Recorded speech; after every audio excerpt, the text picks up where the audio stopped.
सभी को राधे राधे। आइए आगे की कथा में प्रवेश करें। उससे पूर्व परमात्मा, माता पिता, इष्ट देवता के चरणों में प्रणाम करते हैं। श्री गणेशाय नमः। श्री सरस्वत्यै नमः। श्रीमात्र पितृ चरण कमलेभ्यो नमः। श्री सद्गुरु चरण कमलेभ्यो नमः। गुरुर्ब्रह्मा गुरुर्विष्णु गुरुर्देवो महेश्वरः। गुरुः साक्षात् परब्रह्म तस्मै श्री गुरुवे नमः। वंशी विभूषितकरान्नवनीरदाभात् पीताम्बरादरुणबिम्बफलाधरोष्ठात् पूर्णेन्दुसुन्दरमुखादरविन्दनेत्रात् कृष्णात् परं किमपि तत्त्वमहं न जाने। श्री कृष्णचंद्र भगवान की जय। सद्गुरु भगवान की जय। माता पिता की जय। पिछले प्रसंग में आप लोग श्रवण कर रहे थे श्री सुखदेव जी ने भागवत किस प्रकार से अध्ययन किया। शौनकादि ऋषियों ने सूत जी से पूछा कि भागवत की रचना कैसे हुई, तो विधि विधान से सूत जी शौनकादि ऋषियों से कहते हैं किस प्रकार से नारद जी ने व्यास जी को भागवत प्रदान की और व्यास जी ने किस प्रकार से उसका विवेचन किया। आप लोगों ने कथा श्रवण की। आगे शौनकादि ऋषियों ने पूछा है श्री सूत जी से कि राजा परीक्षित का जन्म कैसे हुआ। कृपा करके विस्तार से कथा श्रवण कराने का कृपा करें। तो आज परीक्षित के जन्म की कथा श्रवण कराते हैं। कहते हैं कि उस समय की बात थी, महाभारत का युद्ध चल रहा था। अनेक वीर गति को प्राप्त हो चुके थे कि यदा मृधे कौरव संजयानां वीरेश्वथो वीरगतिं गतेषु वृकोदरा विद्ध गदाभिमर्शा भगनोरुदण्ड्रे धृतराष्ट्रपुत्रे। यदा मृधे कौरव संजयानां, कौरव और पांडवों का भीषण युद्ध चल रहा था। उस समय अनेक वीर गति को प्राप्त हो चुके थे। वृकोदरा विद्ध गदाभिमर्शा, भीम की गदा से दुर्योधन की जंघा विदीर्ण हो चुकी थी, टूट चुकी थी। अब अनेक लाशों के बीच में दुर्योधन की भी जंघा टूट चुकी थी, तो उठ के चल ना सका। हजारों लाशों के बीच अगर एक जिंदा व्यक्ति भी पड़ा हो, वो भी मुर्दे के समान लगता है। अनेक चील कौवे घूम रहे थे, लाशों को काट रहे थे, नोच रहे थे। उसी में दुर्योधन पड़ा हुआ था, जिसकी जंघा टूट चुकी थी, उठ नहीं सकता था। उसके भी कहीं सिर पे कोई चील आकर के टोंट मार दे, उसको बड़ी वेदना हो, बड़ी तकलीफ हो। और उसने मन में अपने विचार किया, अरे हमारे कौरव सेना के अनेक वीर समाप्त हो गए, लेकिन पांडवों का बाल भी बांका नहीं हुआ। मन में विचार ही कर रहा था कि कैसे हम इनके ऊपर विजय प्राप्त करें, कैसे पांडवों को मारा जाए। दुर्योधन का एक बहुत मित्र है जिसका नाम है अश्वत्थामा। आज अश्वत्थामा को पता चला मेरा मित्र दुर्योधन जो चल नहीं पा रहा है, जिसको इतनी परेशानी है, महाराज आज मित्र के दुख में आता है। क्यों? क्योंकि कि जिन मित्र दुख होहि दुखारी, तिन्हि बिलोकत पातक भारी। जो अपने मित्र के दुख में दुखी नहीं होता है, वो मित्र तो पाप का भागी होता है। सिर्फ कहने के लिए मित्र नहीं होना चाहिए, अगर कोई दुख होता है तो दुख को भी बांटने वाला मित्र होना चाहिए, वही सच्चा मित्र कहलाता है। आज अश्वत्थामा को पता चल गया। अश्वत्थामा आज दुर्योधन के पास आता है, मित्र मैं आपकी क्या सहायता कर सकता हूँ। दुर्योधन ने कहा, मित्र अगर मेरी सहायता करना चाहते हो तो मेरा एक काम करो, 5 पांडवों में से अगर किसी एक पांडव को भी आप मार देते हो तो हमारी मित्रता साकार हो जाएगी। मैं अपना आधा राज्य आपको दे दूंगा। अब एक तो मित्र के प्रति प्रेम, दूसरा राज्य का लोभ। मित्रता तो भी मजबूत रहेगी ही, हो ही जाएगी, लेकिन राज्य भी मिल जाएगा। ऐसा मन में विचार करके आज अश्वत्थामा चल देता है पांडवों को मारने के लिए। सोचने लगा कि रात्रि में जब पांडव सो रहे होंगे तब जा करके मैं मार दूंगा। विजय की अंतिम रात्रि और भगवान श्री कृष्ण पहरेदार जिसके हैं, अरे महाराज उसका कोई कुछ कर सकता है। भगवान श्री कृष्ण पहरेदारी कर रहे हैं, विजय की अंतिम रात्रि है और आज अश्वत्थामा मारने के लिए निकलता है। रात्रि हो गई, सोचने लगा कि चलो ज्यादा रात्रि हो जाए, जब वो लोग सो जाएंगे तब चलेंगे। आज एक पेड़ के नीचे अश्वत्थामा लेट जाता है और लेटने के बाद में जो दृश्य उसने देखा, एक उल्लू सैकड़ों कौओं को मार देता है रात्रि में। क्यों? क्योंकि उल्लू को रात में दिखाई देता है और कौवे को दिखाई नहीं देता, तो कौवे बेचारे कर क्या सकते हैं। तो एक उल्लू सैकड़ों कौओं को जब मार देता है तो अश्वत्थामा ने मन में विचार किया, अरे जब एक उल्लू हजारों सैकड़ों कौओं को मार सकता है तो क्या हम अकेले किसी एक पांडव को नहीं मार सकते। और ऐसा मन में विचार किया, और जिससे ज्ञान मिलता है उसको गुरु कहते हैं। आज उल्लू को अश्वत्थामा ने गुरु मान लिया। महाराज जिसने उल्लू को गुरु मान लिया है वो छोटा मोटा उल्लू तो नहीं होगा। आज ऐसा विचार करके चल देता है।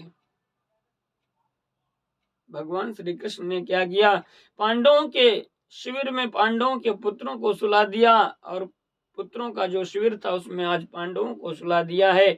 विजय की अंतिम रात्रि है, कहीं कुछ गड़बड़ ना हो जाए। लेकिन अश्वत्थामा तो नहीं जानता था कि पांडवों के शिविर में पांडवों के 5 बालक लेटे हुए हैं।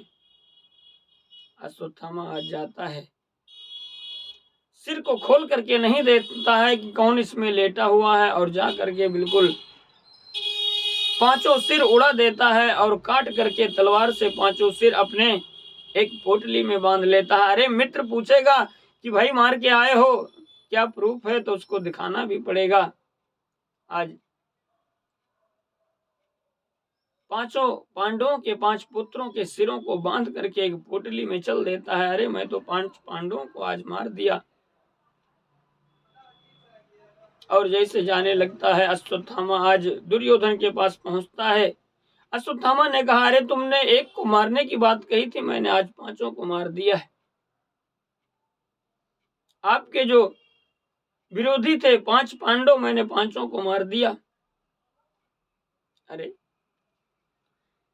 दुर्योधन ने कहा, जैसे लगता है गाजल मूली काट के लाए हो, क्या ऐसे कहते हो, प्रूफ क्या है तुम्हारे पास। तो कहता, मित्र मैं जानता था कि तुम विश्वास नहीं मानोगे, इसलिए मैं 5 के सिरों को लेकर के आया हूं। अब भीम से ज्यादा द्वेष करता था, क्योंकि भीम ने उसकी जंघा को तोड़ा था। अब क्रोध के मारे कहने लगा, अरे मुझे भीम का सिर दिखाओ। आज अश्वत्थामा ने क्या किया मालूम है, भीम के पुत्र का सिर दे दिया।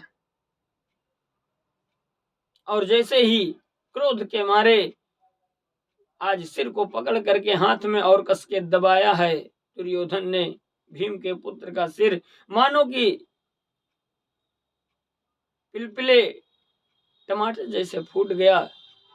दुर्योधन ने कहा, भीम का कठोर इतना शरीर, उसका सिर इतना मुलायम तो नहीं होता जो इस प्रकार से टूट जाए।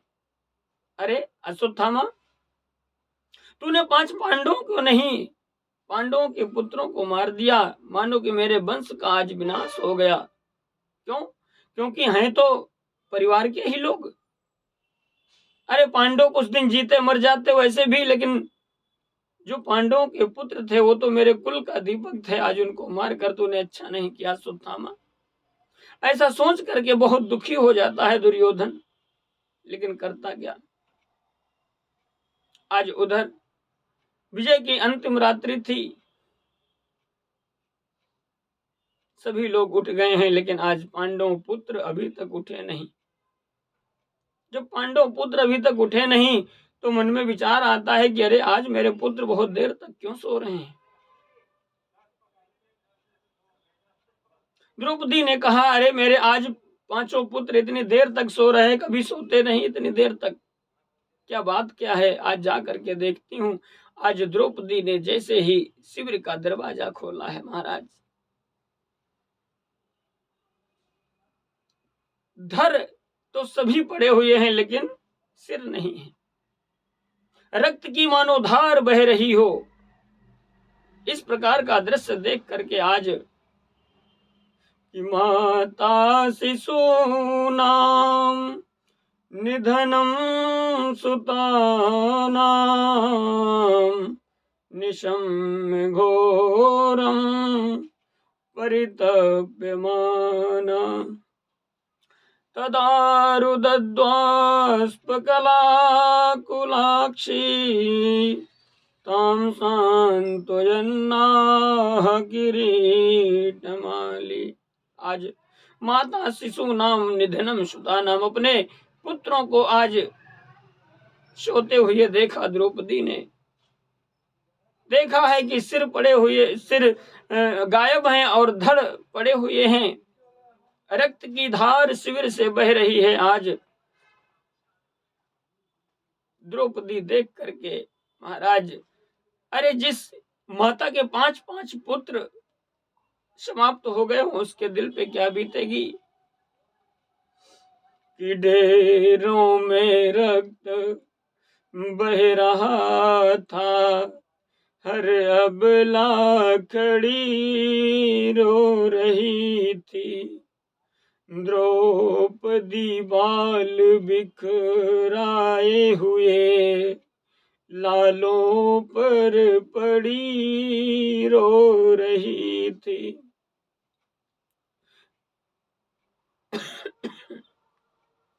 ऐसा रक्त बहता हुआ देखकर आज द्रौपदी को रहा नहीं गया और द्रौपदी ने अपने बालों को खोल करके अपने पुत्रों को लिपट लिपट के चिपक चिपक के रोने लगती हैं। अरे मेरे पुत्रों ने किसी का क्या बिगाड़ा था जो मेरे पुत्रों को किसी ने मार दिया, मैं क्या करूं, मैं कहां चली जाऊं। आज द्रौपदी बिलख बिलख करके रोती है। बंधुओं, एक माता का दुख एक माता ही समझ सकती है। जिसके 5 पुत्रों की हत्या हो गई हो, उस माता पे क्या गुजरती होगी। आज अर्जुन आते हैं, अर्जुन ने देखा अश्वत्थामा जो अपना तलवार था वो तो वहीं पर छोड़ करके चला गया था, और अर्जुन धनुर्विद्या के महान विद्वान हैं। अर्जुन ने देखा ही जैसे शस्त्र देखा, अर्जुन तो हर एक योद्धा के शस्त्रों की पहचान रखते हैं।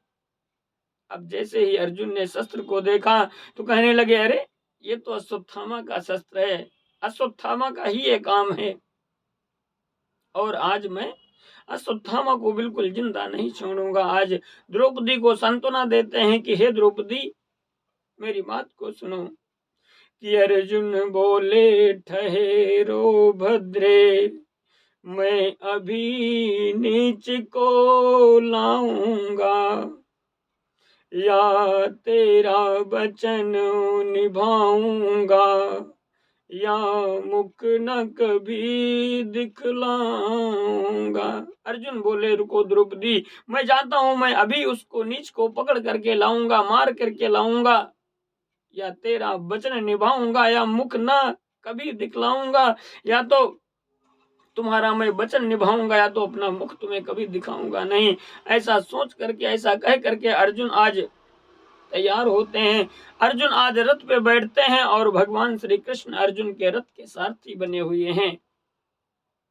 और आज रथ पे बैठ करके अश्वत्थामा के पीछे पीछे अर्जुन चलते हैं। अश्वत्थामा आगे आगे भाग रहा है, अर्जुन पीछे पीछे। और जैसे ही अश्वत्थामा ने सोचा कि अरे अर्जुन तो मुझे अब पकड़ लेगा, अश्वत्थामा ने क्या किया है महाराज, आखिरी जो ब्रह्मास्त्र होता है आज उसने छोड़ दिया कि अर्जुन को भी समाप्त कर देते हैं। अब जैसे ही धधकता हुआ बाण ब्रह्मास्त्र अर्जुन की तरफ आने लगा, अर्जुन ने कहा अरे अब हम क्या करेंगे, कि कृष्ण कृष्ण महाबाहो भगतानाम भयंकरा, त्वमेको दह्यमानानाम अपवर्गोऽसि संसृते।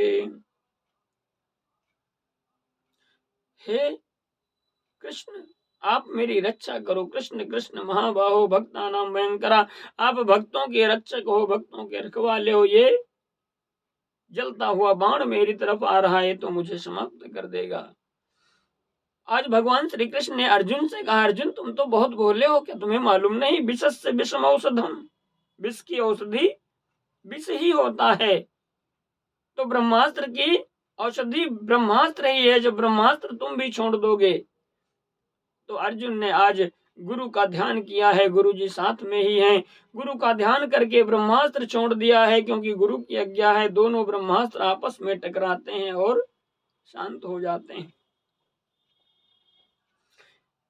अब जा करके अर्जुन ने अश्वत्थामा को केसों को पकड़ लिया है और बांध करके ले आते हैं। उवाच चाशहन्तस्या बंधना नयनम सती, मुच्यतामेष ब्राह्मणो नितरां गुरु। अर्जुन जब बांध करके रथ के पहिया में अपने बांध करके घसीटते हुए अश्वत्थामा को लाते हैं, आज द्रौपदी ने देखा अरे ये तो गुरु पुत्र है, इस प्रकार से इसको बांध करके लाए हो, ये शोभा नहीं देता। मुच्यता मेषा ब्राह्मणो नितरां गुरु, अरे इसको छोड़ दो, ये तो गुरु पुत्र है, इसको बांध करके नहीं लाना चाहिए।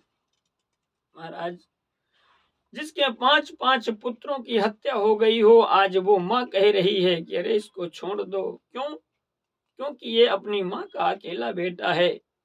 अरे मेरे बेटे नहीं रहे तो क्या, मेरे 5 पति हैं, मैं अपने 5 पतियों के सहारे रह लूंगी, लेकिन ये तो सिर्फ अपनी माँ का अकेला है। अगर ये नहीं रहेगा तो इसकी माँ कैसे रह पाएगी।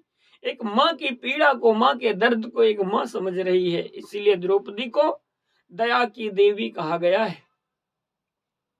द्रौपदी जैसा कोई नहीं हो सकता दयावान। क्यों? क्योंकि जिसके 5 पुत्रों की हत्या हो गई हो, आज वो कह रही है इसे छोड़ दो।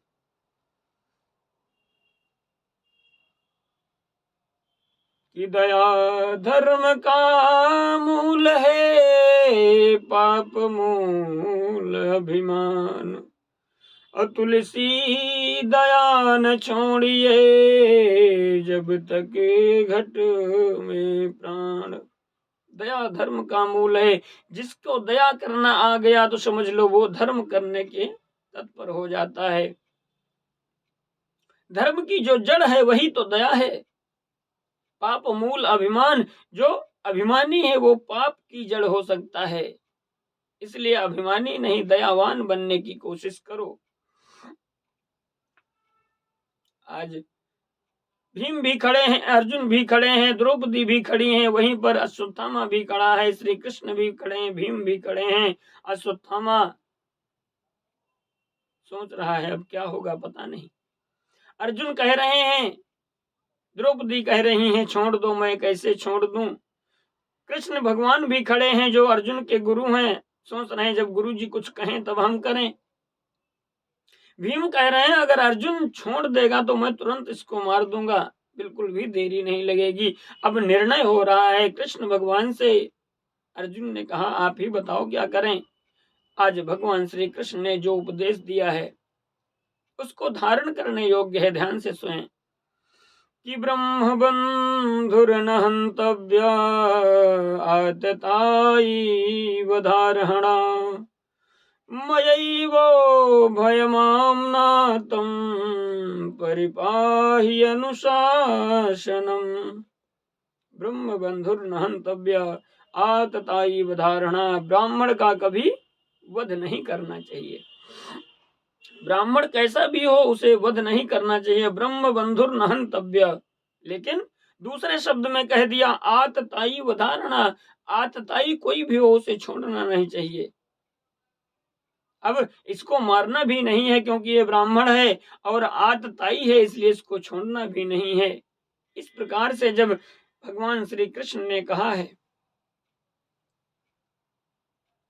भीम ने कहा आप जैसे अगर निर्णय करने वाले संसार में हो जाएं तो संसार का तो कल्याण हो ही जाएगा।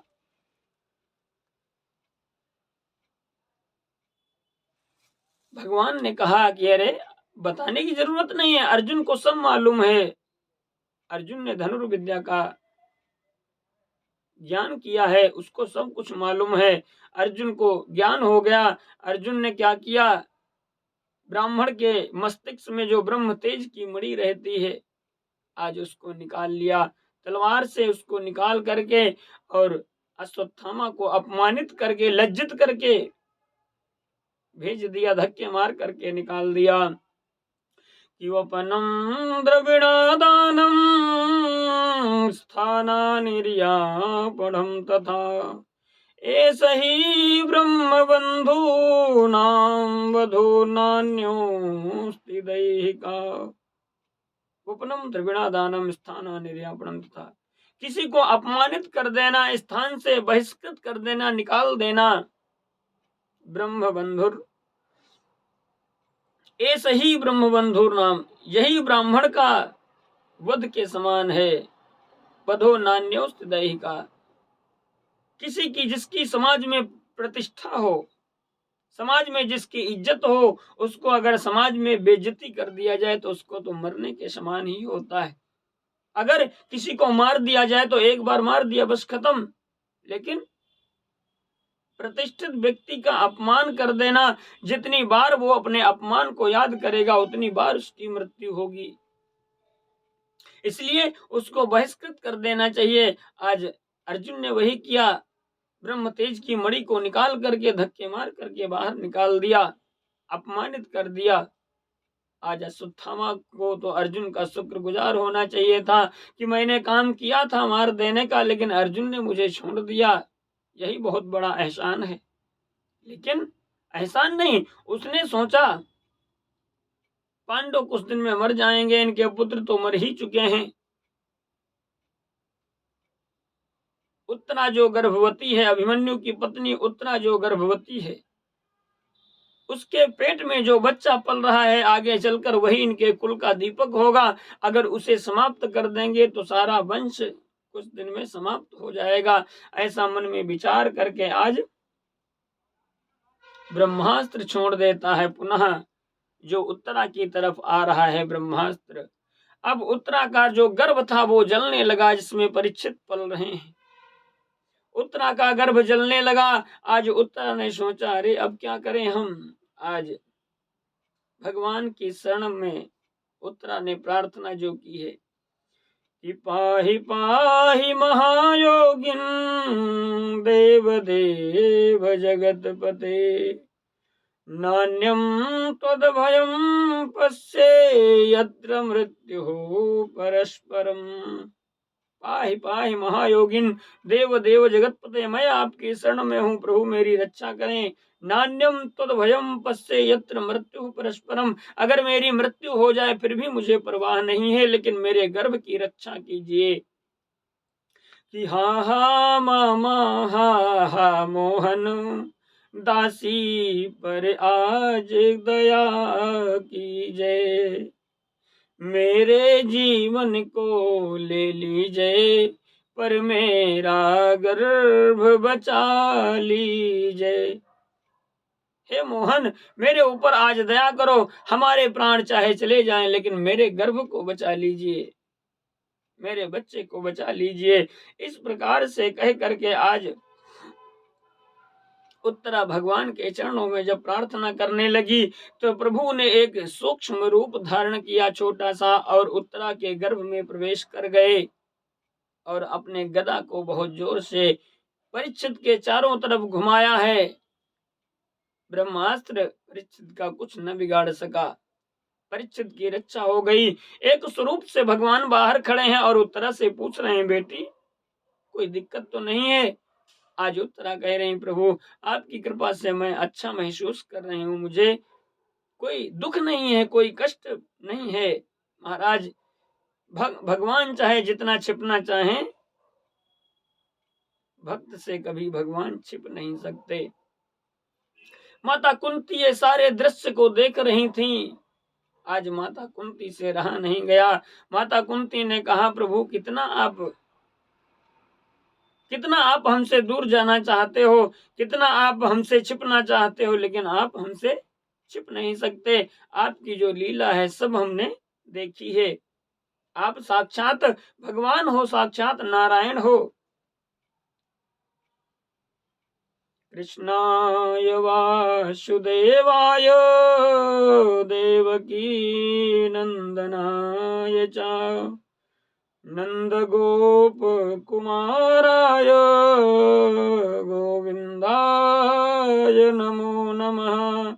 इस प्रकार से कह करके आज कुंती ने प्रार्थना करी, हे कृष्णाय वासुदेवाय देवकी नंदनाय च। आपकी मैं बार बार वंदना करती हूँ, बार बार आपको प्रणाम करती हूँ। आप हमारी रक्षा हर पल करते हो, हर क्षण करते हो। ये हमें भरोसा होना चाहिए कि भगवान हमारी रक्षा हर पल हर क्षण करते हैं।